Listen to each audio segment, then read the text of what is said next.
the real lie of Benghazi that underlies all the current hyperbole in Washington. When the Republicans and the Democrats, by and large, had identical policies in Libya, it is really makes this macabre carnival seem even more insensitive when you think that all this national and international oxygen is being used about the deaths of 4 Americans. 4 American deaths screams louder than a tidal wave of violence and murder that exceeds, just in the last 18 months since NATO began bombardment, all the deaths through violence in Libya since the 1969 revolution. The murder and rape rate has gone up by 3,000% since NATO started bombing. Most of this damage done by the people that we intervened to unleash on the country. Armed gangs, many of them extremely religious fundamentalist types, many with links to extremist organizations that we knowingly armed. All of this makes the press and the Washington establishment seem utterly incompetent, deranged, or morally asleep at the wheel to be arguing over such minutiae in the face of such overwhelming devastation. The facts I'm going to state are drawn from double-referenced, reputable sources. They are indisputable fact. They are not loosely researched opinions. The real lie was using a hypothetical massacre, the specter of Gaddafi massacring the population of Benghazi, to rush through a resolution drafted by the United States, UN 1972, that was meant to impose a no-fly zone while the African Union sought to enter into negotiations for peace talks with the Gaddafi government. However, immediately the rebels were swept aside and the United States converted that into an open season on the Gaddafi government, becoming the primary belligerent, with the rebels left to function simply as ragtag gangs that overran into the areas. The Western precision bombing, along with special forces from Britain, France, Qatar, Turkey, Saudi Arabia, who the heaven knows where else during this time. The special forces units probably were equal to 1/4 of Libya's entire armed forces, and these are elite special forces from all of these different countries, not standard rank and file infantrymen. The absolute press silence about the #1 position in Africa that Libya occupied, rivaling Chile and Argentina, the Human Development Index of the United Nations, having the best scores in housing and food security in Africa and most of the Mideast, and the highest development metrics such as lifespan, education, 1 year greater education per female than in the United States, higher test scores in high school in some cases, lower violent crime rate, lower poverty rate. Never were any of the achievements of the '69 revolution of Gaddafi mentioned, yet its faults were exaggerated to caricature a madman. In fact, Gaddafi was a highly intelligent, idiosyncratic, idealistic, utopian, eccentric, bullying, probably exceptionally brilliant man, considering he was born as a Bedouin. And few would not argue that Libya was governed by a police state, like in African Cuba. Seldom is it mentioned that Gaddafi disarmed in exchange for, quote, improved relations with the West, unquote. What a chilling message this would send any other country deciding to disarm for improved relations with the United States, and they see how well it served Gaddafi. Had the West attempted diplomacy with the Libyan leadership of the '69 revolution, as it itself had sworn to do in UN Resolution 1972, and had that diplomacy been successful, and it certainly would have been by June, the loyalists were begging to have internationally monitored elections because they could see what was happening and that the walls were closing in. Had diplomacy been successful, then the treasury of Benghazi would not have been looted. The greatest loss in all of archaeological history, according to the couple of articles that got out about the loss of billions of dollars worth of gold coins from 300 BC, an entire vast chamber of them stolen in Benghazi. If we had tried diplomacy and it had succeeded, many mosques and libraries would not have been destroyed that are now destroyed, as well as Christian churches. Many tombs of Sufi saints would not have been desecrated. Thousands of women would not have been raped and sexually assaulted and murdered.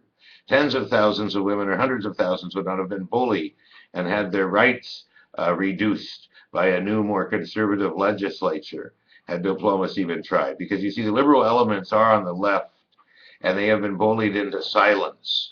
And that tens of thousands would never have been put into squalid concentration camps run by armed thugs practicing torture and killing, as has been commonly reported in the New York Times about the new post-NATO intervention in Libya. The cities of Sirte, Tuareg, and Bani Walid, of 70,000, 30,000, and 60,000 respectively, roughly, would not have been battered into rubble and collectively punished and ethnically cleansed had diplomacy succeeded. The country would not be weak and divided and ruled by local warlords with no personal security in vast stretches of the country. 10% of the population would not have fled had negotiations been successful. The libraries of Timbuktu would not have been burned. The greatest heritage of all of Africa, the Empire of Songhai, where the Islamic scribes wrote in the year 1450 AD, at that time could have fielded a larger mailed cavalry, 45,000 strong, than all the European countries combined, as I understand it at the time. It was an empire of greatness, and all of its libraries were put to the torch by jihadists that would have never been there had we succeeded in diplomacy in Libya instead of bombardment. There would have been no coup in Mali. Jihadists would not have flocked to Libya. Battle-hardened jihadists would not have gone to Syria after completing their mission in Libya. Women would not have lost the right to veto their husband marrying a second wife, which now a husband can marry the second wife without the wife's permission. 10% of the population, many most experienced and educated, would not face ban and harassment with the new exclusion law. The liberals are being silenced and bullied by the conservatives who are joined at the hip with the most heavy duty of the armed factions who surrounded the ministries and demanded that anyone who had any remote connection to a government that was in power for nearly 45 years should be allowed to have any influence in public life. Lobotomizing the intellectual class. Black foreign workers would not have been terrorized along with Libyan blacks.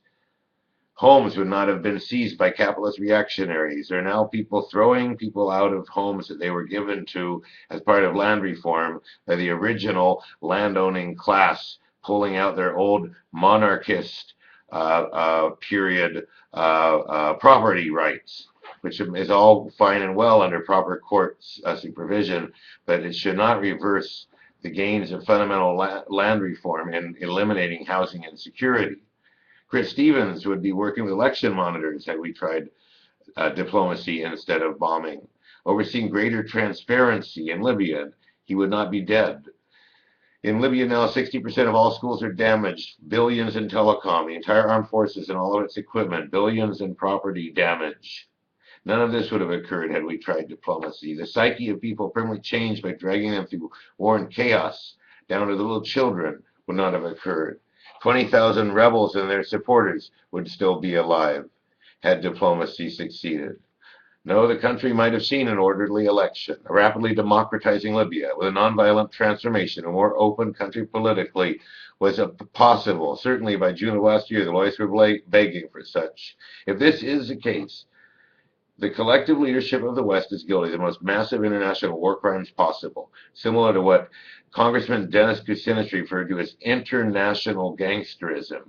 The use of this peacekeeping resolution, UN 1973, to have the African Union secure a peace agreement between both sides. Instead, the rebellion was sidelined by a now primary belligerent NATO, led fundamentally by the United States. This could not have happened without the United States assistance.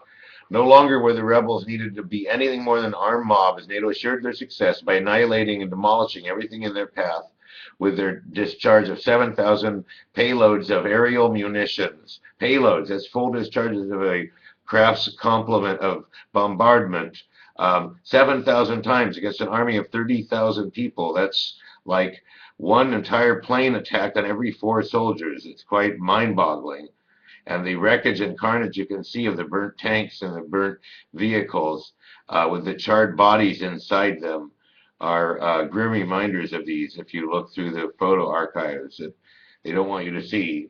If this is indeed international gangsterism, there must be war crimes trials for the NATO leadership, for Rasmussen, for Hillary Clinton, for Nicolas Sarkozy and Cameron and Rice and Obama and the Emir of Qatar and the Saudi forces involved.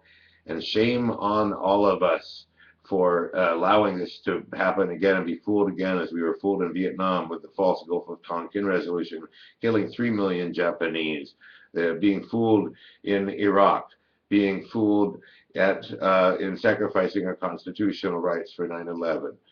How can we continually be fooled again and again? Thank you. My name is Alexander Hagan. Good night and good luck.